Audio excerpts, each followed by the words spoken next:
North Indian నాయకులకున్నంతటి పట్టు BJP అధిష్టానం దగ్గర, అధినాయకత్వం దగ్గర సౌత్ ఇండియన్ నాయకులకి లేదు.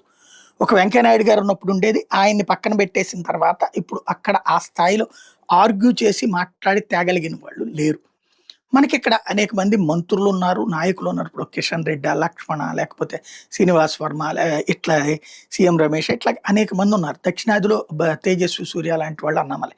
ముందు అసలు దక్షిణాది బీజేపీ ఎంపీలు, ఎమ్మెల్యేలు ముందుగా మాట్లాడుకుని బీజేపీ అధినాయకత్వం దగ్గర సీరియస్‌గా ఒక అంశాన్ని తెర మీదకి తీసుకురావాలి. అది బీజేపీని దక్షిణాదిలో కూడా బలోపేతం చేయడంతో పాటుగా దేశవ్యాప్తంగా కూడా ఒక పెద్ద విప్లవం ఉపయోగపడేటట్టు చేస్తుంది.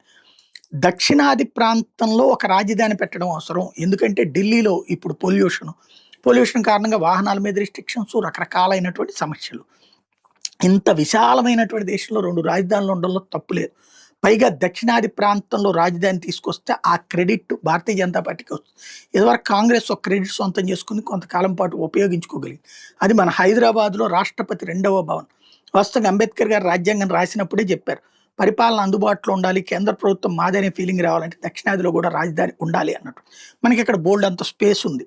అది తమిళనాడు, కర్ణాటక, ఆంధ్ర, తెలంగాణకు సంబంధించినటువంటి ప్రాంతాలన్నిటి టచ్ అయ్యేటటువంటి రాయలసీమ దగ్గరైనా పెట్టుకురావచ్చు. లేదంటే ఈ విజయవాడ, హైదరాబాద్ మధ్యలోనన్నా తీసుకురావచ్చు.